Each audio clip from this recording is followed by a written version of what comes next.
a todos por estar este día acá, a esta hora, y por el contexto igual, quizá es importante revisar la historia, que es como el alma mater de una sociedad, porque es su experiencia colectiva, y en este caso una memoria clínica, una disciplina como la odontología, que es parte de la historia de la salud pública, que es lo que los dedicamos, ¿ya?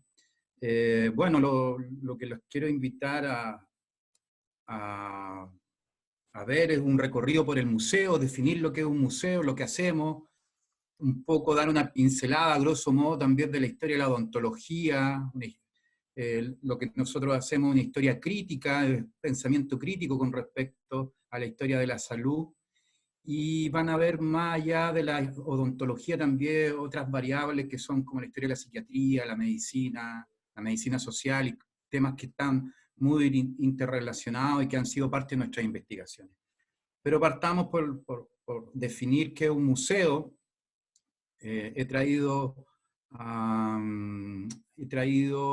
la palestra la definición de ICOM, que es la Dirección Internacional o el Consejo Internacional de Museos, como hoy día se habla que los museos tienen que ser democratizadores de la información, muy ad hoc con respecto a los tiempos, un diálogo crítico con respecto al pasado, al futuro, y lo que nosotros hacemos también tiene que ver con una historia del presente, cómo vivimos el presente y vamos buscando su genealogía, sus orígenes, como parte de la historia de la ciencia, ¿ya? Y algo fundamental que lo dice ICOM y que para nosotros también es fundamental es que los museos no tienen ánimo de lucro, porque nuestro museo está inserto en la Universidad de Chile, que es una universidad pública y que busca o se perfila como una universidad de gratuidad y de calidad, y donde se incorporen todos los sectores sociales a una educación también de primer nivel, como es la que busca la Chile, ¿ya? Entonces eso por un lado. Lo otro que habría que definir, qué es el patrimonio cultural. La concepción de patrimonio antes estaba muy asociada a la relación con la riqueza. Ya cuando se empezó a hablar como en términos públicos, culturales, se relacionaba también con las estructuras monumentales, cómo el Estado buscaba construir ciertos monumentos para llenarlos de valores de propaganda, que quería un poco disciplinar a la población en torno a ciertos valores patrios o de diferentes niveles como militar, etc. Pero el patrimonio cultural yo creo que tiene que ver con bienes, como se citaba al comienzo, tangibles o intangibles. Los tangibles son los materiales, como los objetos que tiene el museo, donde hay que darle una narrativa, una explicación, una interpretación, una hermenéutica, como dicen los historiadores. Y los intangibles, que también son muy importantes, son las prácticas sociales. Muchas veces también están en el presente, no solamente en el pasado, como son ciertos grupos humanos, en torno a ciertos oficios que son importantes de rescatar.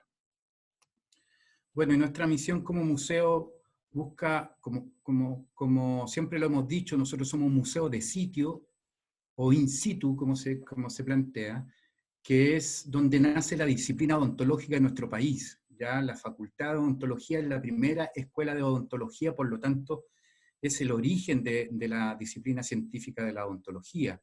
Entonces, nuestro museo está ubicado donde nace la disciplina. Y en doble formato, porque también es el lugar o el espacio urbano donde nace la salud pública.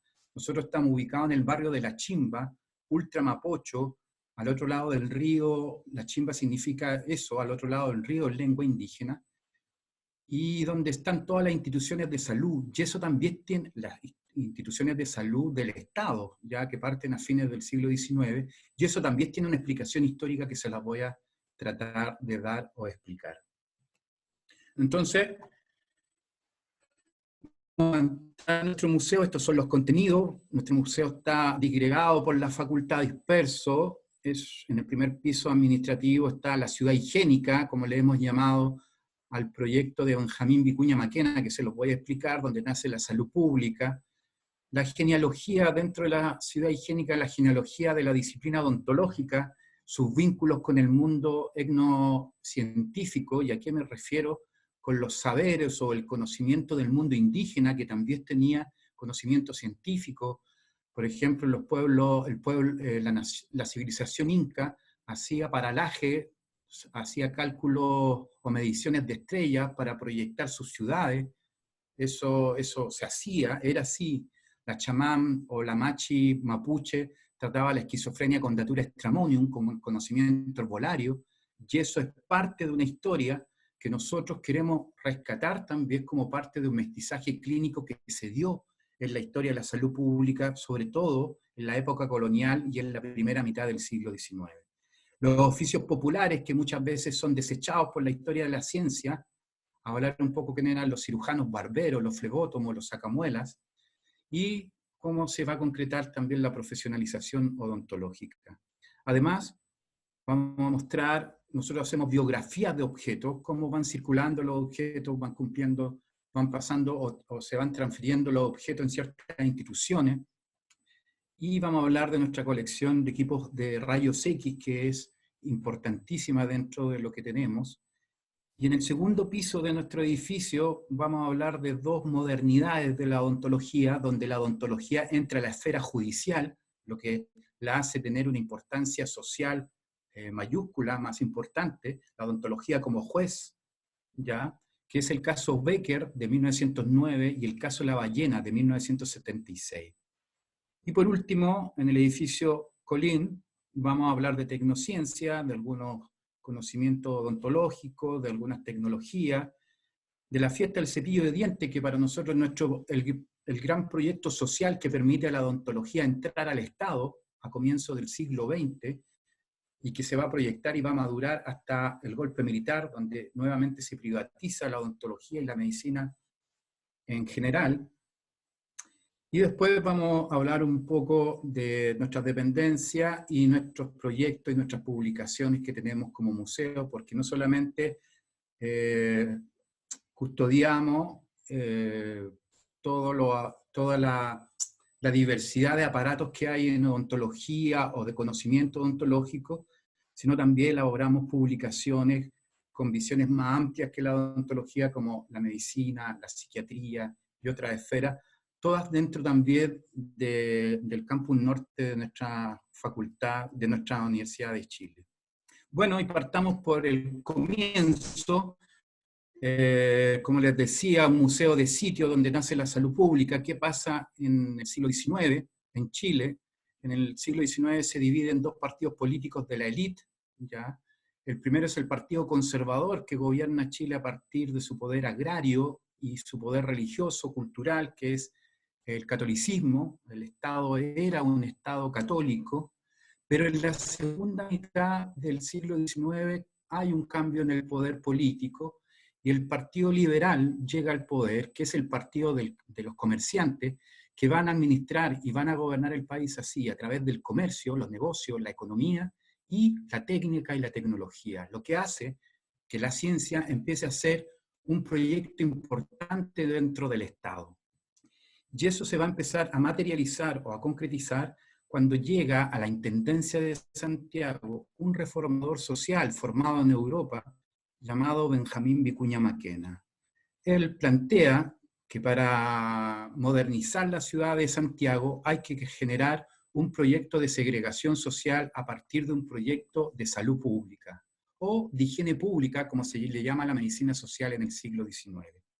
Y él dice que en Santiago existen dos ciudades, una ciudad blanca, limpia, cristiana, blanca, rica, y otra ciudad, un Aduar africano, una verdadera Manchuria, lleno de cloacas y de infecciones, donde vive el bajo pueblo, como lo citaría el profesor Gabriel Salazar.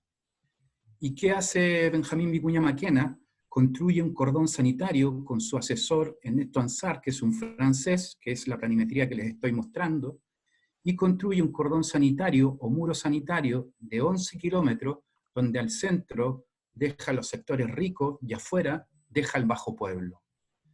Específicamente, al barrio de La Chimba, en el lado norte de la ciudad de Santiago, donde históricamente se habían ubicado los pobres, va a empezar a construir todas las instituciones de salud que el Estado necesita para concretar su proyecto de industrialización.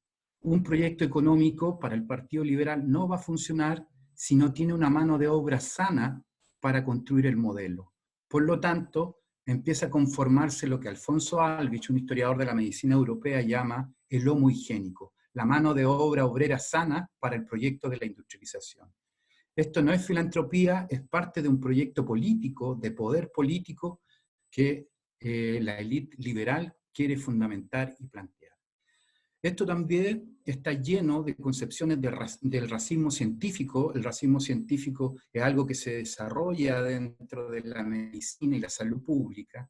Y hay una teoría a mediados del siglo XIX de un psiquiatra llamado Augusto Morel, que se llama la teoría de la degeneración, que plantea que la mezcla de las razas va degenerando las razas, las va haciendo patológicamente más débiles.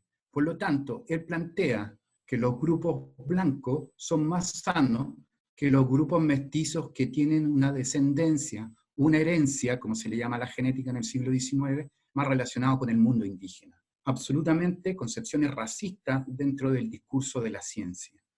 Por lo tanto, se empieza a marginar a estos grupos dentro del desarrollo de la población. Lo que Michel Foucault, un filósofo e historiador francés, llamará la biopolítica. Cómo hay que administrar la vida, la muerte, desarrollando estas instituciones y gobernar a las poblaciones bajo estos principios, en clave biológica. Por lo tanto, se va a construir en todo el espacio de la Chimba, en los sectores de Independencia, Recoleta y Avenida La Paz, las instituciones de salud que pueden llevar este proyecto. Y ahí está el Instituto de Higiene, que es la medicina social del siglo XIX, como les dije, que es el edificio que está al lado de la estación Mapocho, en la cabecera de Independencia.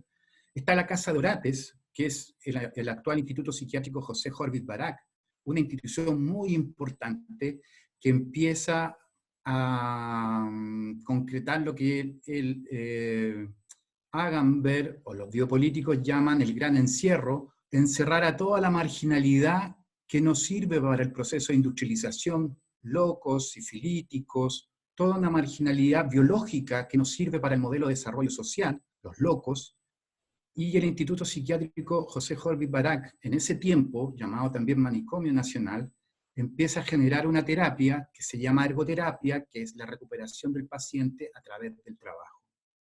Es el desarrollo de un modelo capitalista a partir de la salud pública.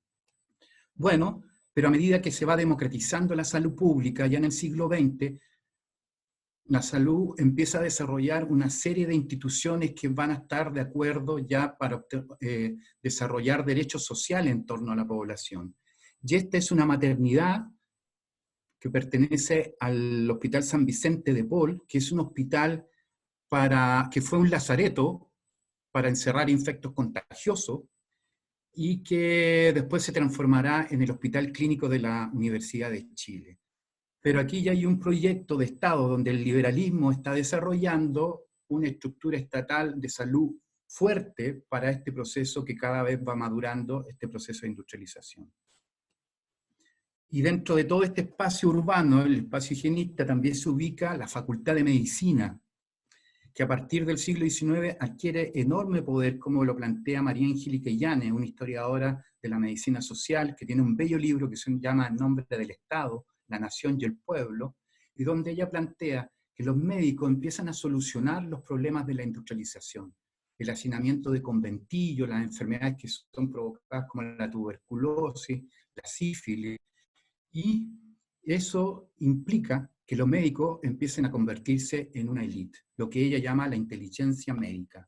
Y es por eso que a fines del siglo XIX, en 1889, en pleno gobierno de Balmaceda, el ícono de la modernidad liberal, se construye la Facultad de Medicina de la Universidad de Chile, un modelo greco-latino, un modelo greco-romano, que ya plantea que el proyecto de salud es un modelo asociado a Occidente, al modelo europeo. En este mismo espacio también encontramos el Instituto Médico Legal, al lado del cementerio, el espacio de la vida, la muerte, la locura. Todo está dentro de la ciudad higiénica.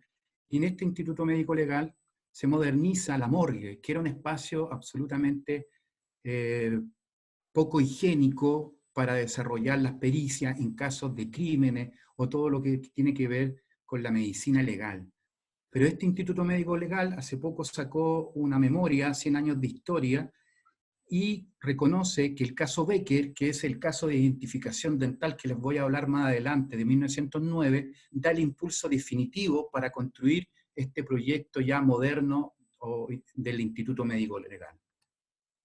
Y por supuesto, también nuestra Facultad de Odontología, que se ubica en sus orígenes en Recoleta, con Avenida Santa María, es parte de todo este proyecto higiénico. Esta es una fotografía bellísima que encontramos en el Ministerio de Obras Públicas, y a pesar que puede sonar muy antiguo, esto era absolutamente modernidad, era tecnología de vanguardia para la época. Aquí están los llamados sillones patas de león, como se le llaman en jerga popular. Son modelos franceses del siglo XIX y que ya empiezan a desarrollar una escuela mucho más moderna de la escuela técnica que se había empezado a construir en 1888.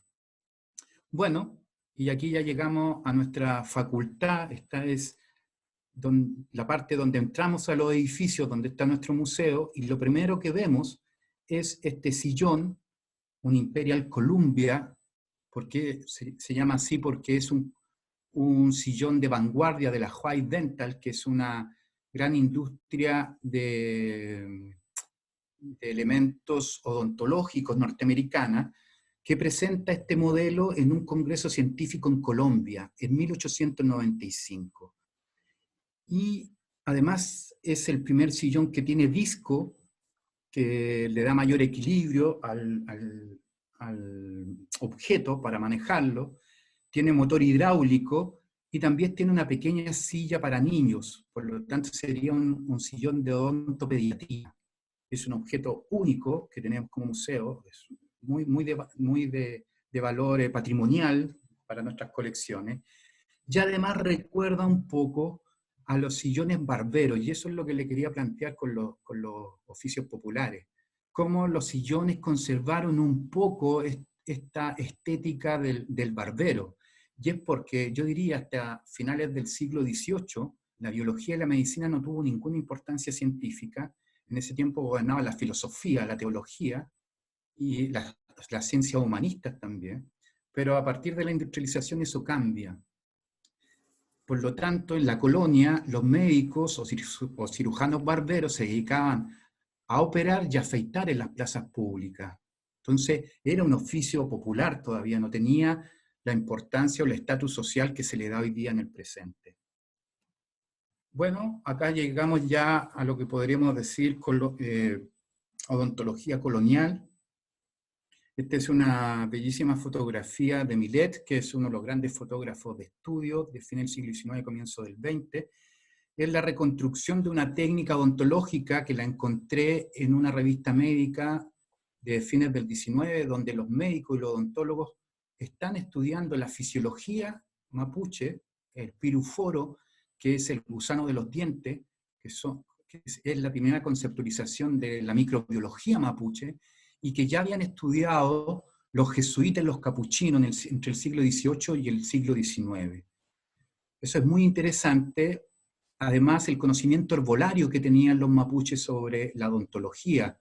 Por ejemplo, Moesbach hace un registro en un libro que se llama Botánica Indígena sobre cómo la corteza del pehuen o de la araucaria sirve para blanquear los dientes. ¿Qué significa todo eso? Como dice Jorge Martín, el siglo XIX es un siglo donde hay un mestizaje clínico. El conocimiento académico y el conocimiento indígena van a la par, ¿ya?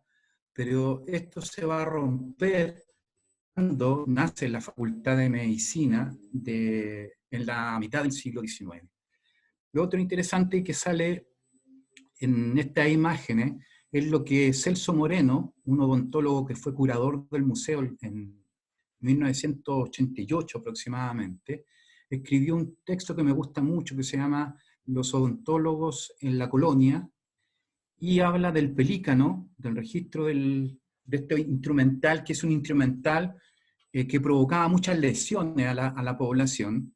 Incluso cita unas demandas jurídicas en el Protomedicato, que es la institución de salud de la época, y explica cómo va a ser reemplazado rápidamente por algunos elementos como la llave de Jean-Guerot o el forceps, que es de mediados del siglo XIX, 1850. Pero también otros elementos para tratar los dolores de muela o las neuralgias dentales, como las ventosas que se conservaron dentro de la medicina popular, las médicas campesinas, y los escarificadores, ya que se creía por la teoría hipocrática que el desequilibrio de los fluidos provocaba la enfermedad y los dolores. Por lo tanto, había que practicar sangría, una hemorragia que se practicaba con estos cuchillos o escarificadores. Bueno, esta es la parte central de nuestro pasillo de la facultad. Ahí tenemos nuestro equipo de rayos X. Los rayos X son muy tempranos en la Chile. Los descubrimientos del rayo X son de 1895 y un año después o 2 años después ya están experimentando con rayo X en Buchef, en la Facultad de Ingeniería, como profesores de física, y eso permite que los rayos X entren a la salud pública chilena, a la medicina y a la odontología en forma muy temprana. Ya uno en el Congreso Científico Panamericano, el primer congreso odontológico que hay en Chile, está la experimentación con rayos X en dentadura. Unos trabajos sumamente interesantes de José Ducci. Tenemos diferentes objetos, Siemens, Victoria RCA, diferentes equipos ingleses, norteamericanos, franceses, algunos del siglo XIX, unos que fueron prohibidos porque la electricidad también provocaba muchas veces la muerte de los odontólogos. Pero este equipo es el último que estamos estudiando, es un equipo de electrofisiología. La electricidad fue una panacea que fue aplicada en todo tipo de enfermedad, como el sueño o la pesadilla de Mary Shirley, la autora de Frankenstein, la electricidad como una fuente energética sumamente poderosa y totalitaria. Y este es un aparato de electricidad para calmar dolor de muelas, neuralgia. Se aplicaban golpes eléctricos. Como les digo, en Chile se aplicó también mucho en diversidad de enfermedades. Por ejemplo, él es Ramón Araya Echeverría, que es un médico que inventa este aparato llamado electroanestesia y anestesiaba provocando golpes de electroshock, ¿ya? Y este de acá abajo es un aparato tristemente conocido tristemente como el electroshock, un proyecto de la medicina fascista de la Universidad Benito Mussolini, y es un proyecto que llega a la psiquiatría se sentía una hermana pobre de la medicina, por eso no cuestionó esta tecnología que llega a la salud pública en términos de la psiquiatría o la salud mental. Hoy día absolutamente cuestionado incluso por organizaciones de pacientes psiquiátricos. Esto que está acá ya es el segundo piso de nuestro museo. Es una vitrina donde se muestra el caso Becker, el primer caso de odontología legal de 1909. ¿Qué pasa en el caso Becker? En febrero de 1909 aparece la legación, la embajada alemana, prusiana en la época, incendiada, y un cadáver calcinado, supuestamente se dice que es el canciller Guillermo Becker, ¿ya? Y se responsabiliza a un funcionario chileno de su muerte y haberlo incendiado y haberse robado una parte importante del dinero de la embajada, llamado Ezequiel Tapia. Se hacen 2 autopsias porque hay algunas dudas. Alemania demanda a Chile, pide una explicación diplomática a una indemnización que algunos plantean que puede ser el Estrecho de Magallanes. Hasta que el gobierno conservador de Pedro Montt manda a buscar a un odontólogo que venía llegando de su pasantía en Francia, llamado Germán Valenzuela Basterica, y le pide practicar el reconocimiento o la identificación dental. ¿Cuál es la técnica o cómo es la interpretación que se hace? Se consigue la ficha dental de la supuesta víctima y se compara la dentadura con la ficha dental, ya que en la ficha dental están las terapias que se hicieron. Por ejemplo, el funcionario alemán Guillermo Becker tenía una obturación, una tapadura de oro, y esa buscarla en la ficha clínica. Eso es lo que hace Germán Valenzuela Basterica, compara la ficha con la boca del cadáver calcinado y se da cuenta que esa tapadura de oro no está en el cadáver. Por lo tanto, el caso sufre un vuelco. Se dan cuenta que el asesino es el funcionario alemán y la víctima había sido el funcionario chileno. Bueno, el gobierno conservador le paga a Germán Valenzuela Basterica con la Facultad de Odontología de la Universidad de Chile. Así nace nuestra facultad, esa es nuestra historia, a partir de este caso llamado el caso Becker. Pero a fines del siglo XX ocurre también un proceso muy similar. En plena dictadura militar de la dictadura de Pinochet, hay asesinato o un proceso de genocidio, varias personas son arrojadas al mar, y en 1976 aparece un cadáver de una mujer donde la prensa de la época plantea que es un asesinato pasional. El Instituto Médico Legal tiene sospechas de que puede ser una dirigente, una profesora comunista llamada Marta Ugarte, que fue desaparecida y arrojada al mar. Por lo tanto, manda a buscar a su odontólogo llamado Luis Choca Gómez. El profesor Luis Choca Gómez llega con su ficha clínica y compara su ficha con el cadáver que estaba irreconocible, producto de lo que había pasado con él en términos de haber sido arrojado un helicóptero hacia el mar. Y se da cuenta al comparar la ficha clínica con el cadáver que sí coinciden en este caso tanto las fichas con las huellas de la boca de esta persona. Por lo tanto, se reconoce en plena dictadura militar que la dictadura de Pinochet está cometiendo terrorismo de Estado. Y esto es muy importante porque la odontología se acerca a los derechos humanos, algo que había sido absolutamente lejano en la historia de la tradición de la ciencia republicana. Esta es la ficha original que nuestro museo la recuerda. Hay un documental de Patricio Guzmán que se llama El botón de nácar, donde habla de este caso que es muy importante, porque la ONU a partir de ahí reconoce que en Chile hay detenidos desaparecidos.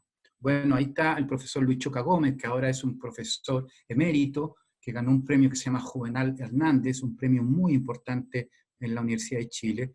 Está junto con el antropólogo Claude Snow, que en pleno dictaduras militares de América Latina forman un equipo forense y recorren reconociendo fosas comunes, incluso llegan a la guerra de Yugoslavia que ocurre a fines de 1990 o comienzo de los 90, y es un importante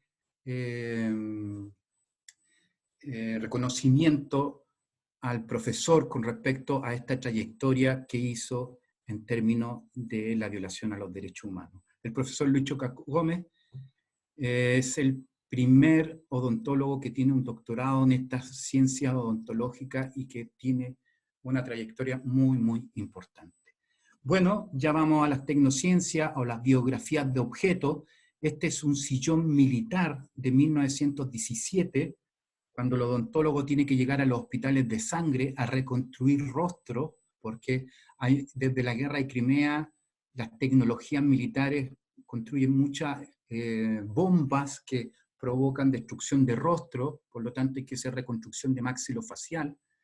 Hay un odontólogo que se llama Leopoldo Panat, que es especialista en cirugía plástica odontológica, que se formó en el ejército, porque la medicina y el militarismo van de la mano en sus procesos de modernidad. Por lo tanto, es muy importante ir estudiando estas dos disciplinas, cómo se desarrollan. Bueno, este sillón funciona como un armamento, se desarma y se echa dentro de este baúl y es arrojado desde los aviones para ir avanzando en las tropas de sangre. Posteriormente, este sillón quedó para la odontología rural como una herencia tecnológica. Después los odontólogos empezaron a llegar a sectores rurales a partir de este sillón itinerante. Bueno, y este es el sillón Patas de León que les mostré al comienzo, un sillón que fue restablecido porque está en muy malas condiciones restaurado por Miguel Videla, que es un profesor de la Escuela de Arte de la Universidad de Chile, Y al lado hay también un torno Morton, que es el pedal para hacer las obturaciones, una máquina de obturaciones que funcionaba en forma de pedal como una máquina de coser Singer. Son objetos valiosísimos que tiene nuestro museo y que son, yo diría, de 1870 hacia adelante. Acá hay diferentes elementos vulcanizadores que asocian que la odontología también estuvo relacionada con profesiones como la herrería en la época europea del siglo XVI-XVII. Ambrosio Paré, que es un constructor de arsenal médico y odontológico, es hijo de herrero, por lo tanto los oficios populares también alimentaron la ciencia, las manualidades de la ciencia o el conocimiento científico. Esta es una parte también de nuestro museo, donde hay parte de desarrollo de la ortodoncia, el arco de Snow, una pieza también importante dentro de nuestras colecciones. Porcelana en polvo para hacer esmalte de dientes, piezas dentales. Y también encontramos objetos o modelos de cera de la casa Tramont, que es una casa francesa de escultura que mezcla lo orgánico, personas con cera para hacer modelos, para enseñar en anatomía. Lo interesante es que nosotros encontramos el documento que nos permite ir viendo en qué instituciones de salud llegaban todos estos modelos anatómicos, una especie de historia de la burocracia científica, a qué instituciones iban, cómo iban cambiando los saberes con respecto a los modelos. Pero también lo que nos interesa es relacionar la historia social que hay con respecto a las disciplinas de salud. Y la odontología también tiene una historia social. Por eso también tenemos un sector que habla de feminismo y odontología, cuando la mujer llega a la esfera del poder científico o del conocimiento científico. Y es a partir del decreto Becker, que en 1877, donde la mujer se le permite entrar a la instrucción pública o primaria y ya la educación universitaria. Y esto es muy importante, es algo que no es gratuito, las mujeres luchan por sus derechos como las sufragistas, que luchan por sus derechos políticos, y a partir del decreto Amunátegui pueden entrar a la universidad. Y ahí es donde encontramos la figura de Paulina Starr, que en 1884, junto a su hermano, porque muchas de estas mujeres tenían que ir con un pariente, estar bajo una regía, no se podía ir sola, como lo plantea Diamela Eltit en una bella historia del feminismo y el sufragio, plantea que muchas mujeres también iban con biombo, no se les permitía estar con los hombres, y es una concepción también de discriminación que tenía la ciencia con respecto a este género, ¿ya? Y Paulina Starr en 1884 da su examen de grado. Esto es interesante porque se reconoce a la médica Eloísa Díaz como la primera mujer científica que da su examen en 1887, 3 años después de que Paulina Starr. Pero ¿cuál es la diferencia? En ese tiempo la odontología no reconocida como conocimiento universitario, sino como un conocimiento técnico. Por eso Paulina Starr no está como la primera mujer científica. Pero lo importante es que es una generación de mujeres que logra conquistar la ciencia para obtener también sus derechos sociales y políticos. Esta otra diapositiva habla de lo que hemos llamado el nacimiento de la odontología social, la fiesta del cepillo de dientes de 1917. ¿Qué pasa en esa época? Un grupo de odontólogos junto al Estado plantea el proyecto de hacer educación o higiene bucal a los niños proletarios. ¿Por qué niños proletarios? Porque antiguamente los niños eran trabajadores obreros. Hay un bello libro de Jorge Rojas que se llama Los niños cristaleros, que habla que los dirigentes sindicales podían tener entre 7 y 8 años. Por lo tanto, la fiesta del cepillo de dientes también fue un rescate de la infancia que no era reconocida en esa época. La primera fiesta se hizo en la Quinta Normal, que era el espacio científico de la ciudad de Santiago, yo diría, desde fines del siglo XIX, porque ahí estaba el Museo de Historia Natural creado por Rodolfo Armando Filippi, el primer observatorio astronómico creado por Pisis, un científico francés, y toda la Quinta Normal es un mega jardín botánico formado por Claudio Gay y Domeyko. Por lo tanto, es un espacio donde la ciencia se está desarrollando y ahí ocurre esta fiesta del cepillo de dientes. El personaje histórico que está al lado de la fotografía del lado derecho es Waldo Vila, un estudiante de odontología que en 1922 plantea una tesis muy osada para la época. Plantea que la odontología, una tesis llamada Odontología y Trascendencia Social, donde plantea que la odontología debería estar en las grandes industrias, en todos los espacios de producción económica, en el seguro obrero, y que debería ir en la vanguardia de la salud pública. Es muy interesante porque en el fondo es un estudiante que se está atreviendo a hacer o relacionar la odontología con un proyecto de Estado. En la época de 1920, donde toda la salud pública está, en cierta forma, preparando un sistema de salud sólido para toda la inmigración campo-ciudad que se está desarrollando a comienzos del siglo XX.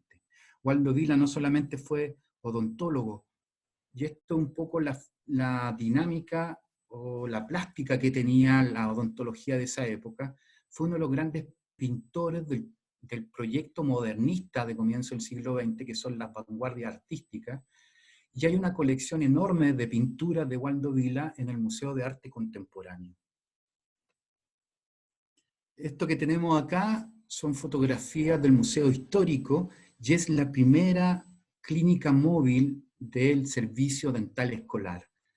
Y esto es lo que planteamos en el fondo, cuando la odontología también llega al sistema educacional, la odontología social nace, se expande y empieza a quedar en el Estado como un proyecto para la población nacional que se estaba desarrollando, ya diría fuertemente, hasta el nacimiento del Servicio Nacional de Salud en 1952. Esta es una fotografía bellísima, esta es la clínica por dentro, es un proyecto absolutamente moderno para la época. Y aquí un poco la expansión o el despliegue de esta odontología social. Esta es una foto del Liceo Experimental de Santiago. Y acá es la maduración total de estos proyectos de odontología social. Es el tren de la salud que se desarrolló entre 1971 y 1972 en pleno gobierno de la Unidad Popular del presidente Salvador Allende, y está dirigido a una odontóloga que se llama Aidea Alarcón y Marcio Isamit. Ellos plantean que hay que llevar salud a los sectores más marginados de la historia de nuestro país, a los sectores campesinos y a los sectores indígenas del Gualmapu o la Araucanía.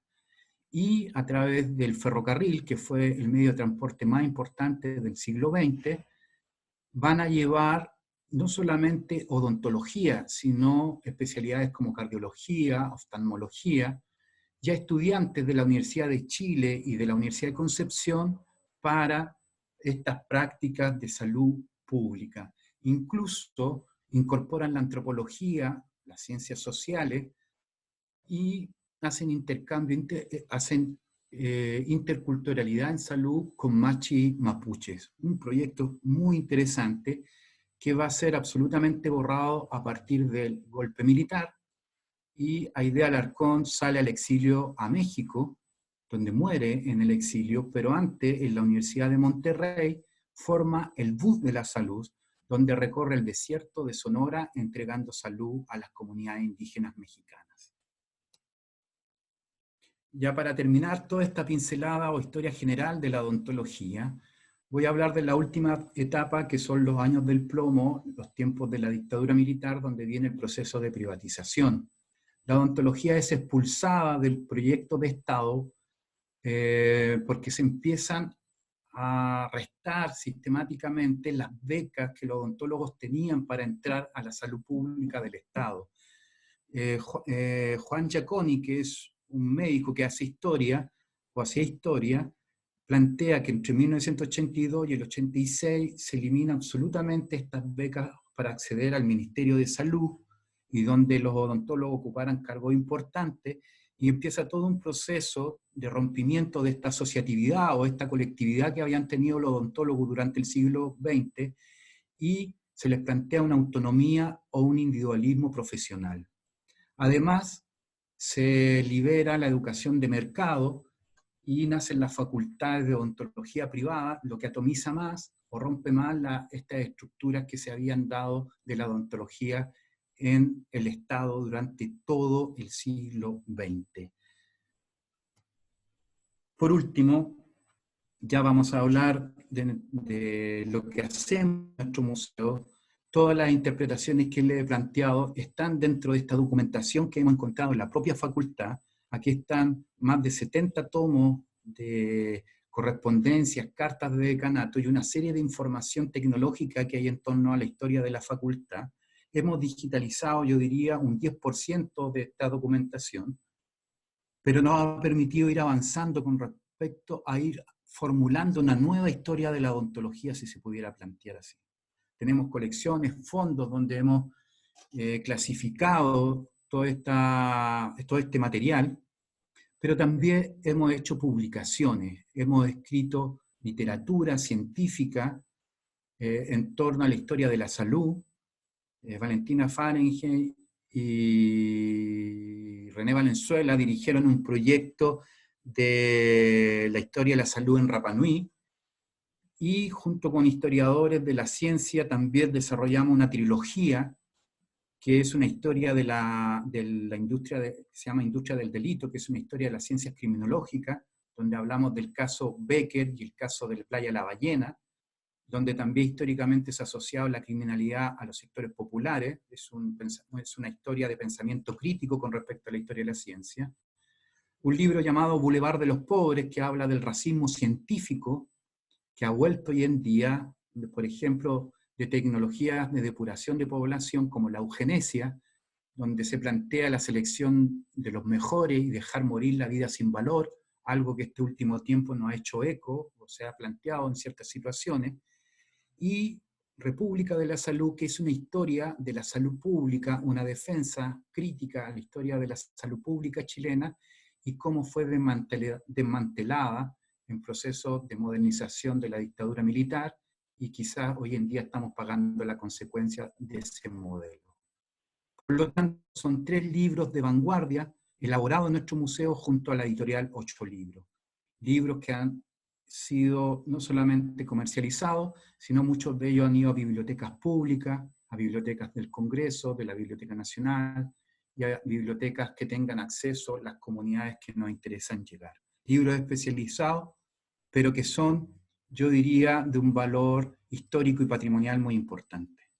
Por último, nuestro último proyecto museográfico, Sonrisa Ausente, que es un libro de la historia de la odontología social, un libro que reivindica la odontología social, pero también con mucha divulgación científica, con muchas imágenes, también mostrando las colecciones de nuestro museo.